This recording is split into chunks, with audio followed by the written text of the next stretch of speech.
Naku po, usap-usapan ngayon sa Kongreso na posibleng matanggal si Bogie D, ang House Speaker, at papalitan ito ni Gloria Macapagal Arroyo. Naku po, naging more exciting yata ang politika ngayon, lalo na sa Kamara.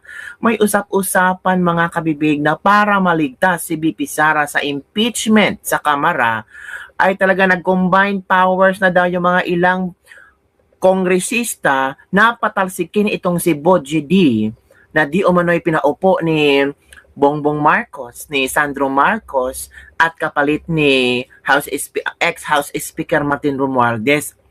Ngayon, nangongolekta na, naghahanap na sina Gloria Macapagal Arroyo di umano na mga kongresista para patalsikin itong si Bogie D. Nangangalap sila ng boto ng mga kongresista na sasanib puwersa sa kanila para matanggal itong si Bogie D. Anak ko mga kabibig, grabe ang kulay ng politika sa Pilipinas. May maganda itong advantages para kay BP Sara. Una, pag si Gloria Macapagal Arroyo ang maging House Speaker, naku, hindi na pag-uusapan yung impeachment ni BP Sara. Pangalawa, naku, mabubuksan ang di umano'y mga male-maletang mga nakawan dyan sa Kongreso. Of course, hindi yan makakaligtas kay Arroyo. 'Di ba? Pangatlo, mahawak na ni VP Sara ang Kongreso. So pag uupo na siya, malinis na ang Kongreso. Nako, kung ako ang mga kongresista, no, mag-isip-isip ako. Patapos na ang termino ni BBM, may bagong admin ang uupo. Of course, sa politika, kailangan mo talagang sumabay sa agos.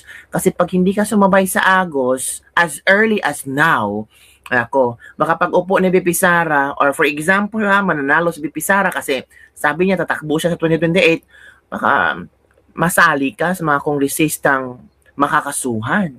Lalo na, alam mo na, ang aim ni VP Sara, pag siya nang nakakaupo, ang kanyang vice-presidente ang hahalukat, ang magbibigay or magsasampa ng kaso sa mga kurakot at hindi kayo patutulugin ni VP Sara.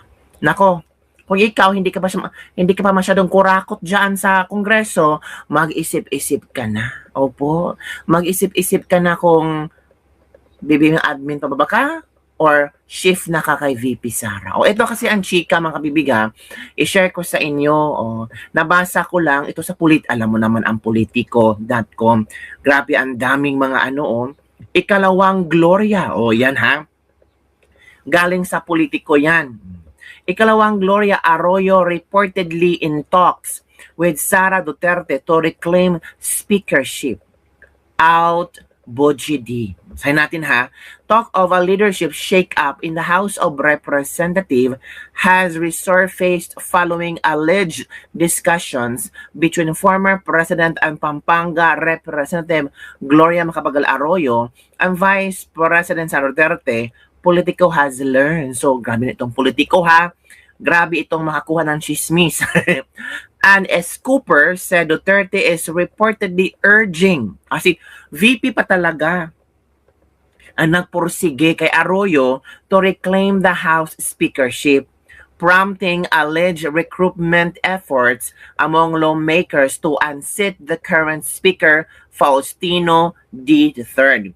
To secure the leadership post, at least 160 members of the chamber would need to support the move. However, information reaching the House indicated that fewer than 30 lawmakers have so far expressed backing for the supposed plan. So, konti pa lang muna as of now ang posibleng aanib kina Gloria Macapagal Arroyo. Arroyo previously served as a speaker in June 2018 after the ouster of then-Speaker Pantaleon Alvarez in a leadership change that was widely seen as decisive. But Caloocan City Representative Edgar Erese cast doubt on the viability of any coup attempt, saying most lawmakers are unlikely to support such move. Bakit kaya? Sabi ni Erese, Wala yan dahil naghihintay ang mga congressman ng biyaya. Oh, grabe. So it means itong mga congressman kurako talaga. So kung naghihintay kayo ng biyaya, maghihintay din kayo sa 2028 kung saan yung biyaya ninyo ay isang kasaklap-saklap na karma. Naku po. He added that the most House members has no issue with these leadership who belongs to the Partido Federal ng Pilipinas, which currently has about 40 members in the chamber. Eresi also clarified that even if the leadership change occurs, he would remain part of the minority as a member of the Liberal Party. Ayoko kay Marcos at ayoko rin kay Sara dahil sa issue ng dynasty at war on drugs. Kaya hindi ako sasali dyan sa kudita kung meron man. So yun ang sinabi ni Eresi ha. Ayaw niya kay Sara, ayaw ka Marcos, pero hindi siya sasali sa mga tawag dito, mga kudita-kudita dyan o pagpapatalsik kay Bochidi. So far, wala pa naman problema sa leadership si Bochidi, pero usap-usapan na talaga na posibleng mapapatalsik, tatanggalin si Bochidi at papalitan ni Gloria Macapagal Arroyo. So ano ang iyong reaction hinggil dito, Kabibig? Grabe ang kulay ng politika sa Pilipinas. On the other hand, Kabibig, may sinasabi si BP Sara tungkol sa mga di umano'y mga tao na gustong sasanib sa puwersa niya or yung mga taong sumusuport, mga politikong sumusuporta sa kanya. Hinaharas daw. Opo mga kabibig. Sabi yan ni VP Sara, hinaharas, kinakasuhan, hindi binibigyan ng budget. Yan daw ang ginagawa ng admin na ito. Kaya si VP Sara hindi pa niya masabi-sabi kung sino yung mga congressman, mga politiko, mga senador na aanib sa kanya at susuporta sa kanya. Yes, kabibig, sinabi yan ni VP Sara.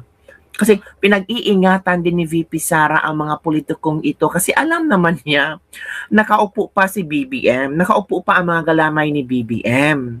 At alam naman niya kung ano ang mangyayari nito. Either gagawa ng kaso, o tataniman ng kaso, ikawawa naman yung politiko, lalo na yung talagang ipinaglalaban at harapang-harapan na alam nila ito ay mga kumakampi kay VP Sara.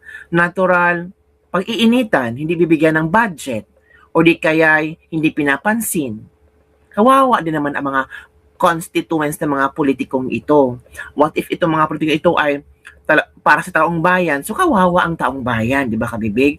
So ganun ang politika sa Pilipinas. Kawawa ang taong bayan kung ang politiko nyo ay hindi mahal, hindi ano ba, hindi ka nang nasa, hindi, I mean, alam nila na pro Duterte. Di ba? Ito kabibig ha.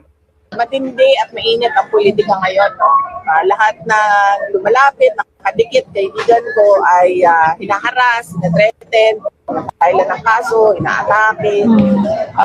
BP update na lang dun sa 2028 elections. May ano ka na ba, initial list sa 12 senator slate mo or possible mas marami pa sa 12? Wala. Wala pa akong senators. Merong mga nagpahayag na interesado sila na magsama kami kung sakaling ako ay tumakbo at sila din ay tatakbo. Pero kung sasabihin mo na meron na talagang listahan at meron na talagang usapan, walang na ganoon para sa senators list sa elections sa 2020. VP, can you name them po? Yung nag-present na Hindi ko sila papangalanan kasi unang-una, matindi at mainit ang politika ngayon. No? Lahat na lumalapit, nakadikit, kaibigan ko ay hinaharas, hinathreaten, nakailan ng kaso, inaatake. So hindi ko sila papangalanan. Unang-una dahil dyan. Pangalawa, dahil kaming lahat ay presumptive candidates pa lang. Dahil wala pa namang filing ng candidacy. So hindi natin alam kung matutuloy ba talaga yung pagtakbo nila or hindi. Antayin natin sa darating na, ang malapit na yon, darating na period of filing ng candidacy sa susunod na. Yan, nandun lang. Sa susunod na taon. Last lang, VP, kailan ang right time na i-declare mo yung Vice President? Bali nito yung right time. Kailan? Yeah. Kung ready, kung meron na, dahil sa ngayon wala pa naman ako Vice President na candidate na kasama. Kung meron na at ready na siya. Kung meron na at ready na yung Vice President ng VP Sara, i-announce niya. Yan mga kabibi, magtrabaho ka, malay pa election, politika na sa bunganga mo. Ay, tinanong naman siya ng media, of course, anong isasagot niya? Good luck. Puro ka paninira, alibay, simple, harapin mong kaso mo, 16 na abog kayo lahat duwag kung ano-ano excuse ng piyato. So, ikaw yun lahat ng gusto mo, sirain, babato mo sa iba. Wow. Yun ang mga komento ng ating mga netizen. May mga galit kay, marami din galit kay VP Sara, mga bibig, no? Nakikita ko sa mga comment dito ba nga, parang Prejudge sila ito. kay VP Sara. Ganoon talaga. Di ba? Si JC, ang taga-BTV. Yan sa VP Sara. They're friends from the media but sacrifice, especially ma'am. Dahil para sa atin, hindi mo na alam kung kaninong interest pa talaga ang pinoprotektahan ng ating mga kasundaluhan. Pangalawa, yung dahan-dahan na pagbalik ng insurgensiya. No? Nakikita natin na merong mga iba't ibang skirmishes sa mga lugar at nakikita natin doon ang recruitment ng ating kabataan dito sa grupong NP. At pangatlo ay yung altering ng bansa Bangsamoro peace process. Nakikita din natin dito na na-agitate na yung grupo ng MILF dahil hindi na nasusunod. Ito yung kayo ng interview ni VP Sara after ng araw ng kagitingan Mabagal ng program. So makikita mo talaga, bibig, na si VP Sara ay alive. After ng kayang programa, nagpa-siklab siya ng interview sa media. Pero sabi ng iba, si BBM parang walang interview. Or baka may interview, hindi pa nilabas ng media. So maghintay-hintay tayo kabibigha later on, baka late night, na ilalabas nila ang interview ni BBM after ng kanyang programa sa Araw ng Kagitingan. But so far, si VP Sara, nagpunta siya sa Davao City, nag-attend ng Araw ng Kagitingan, tapos may interview siya sa mga media, may mga questions ang media, hinggil sa mga issue ng Pilipinas ngayon, sinagot niya. And sabi ni VP Sara nga, yun na nga, yung mga politiko na susuporta sa kanya para yatang ginigipit, hinaharas. So yun lang muna kabibig ang ating Lislipag-libag for today. Matatanggal kaya si Boji D bilang House Speaker at papalitan ni Gloria Macapagal Arroyo? Is this advantageous to VP Sara? Or mas lalong gugulo ang Kamara pag si Gloria Macapagal Arroyo na ang uupong bagong House Speaker? Nako, comment down below. Don't forget to like, subscribe, and share this video. Ano to? Voting tayo, ha? Sino dito ang boto ni Gloria Macapagal Arroyo as ang bagong House Speaker? Sino dito ang boto na si Boji D ay mananatiling House Speaker? Sino dito ang gusto mo patalsik si Boji D bilang House Speaker?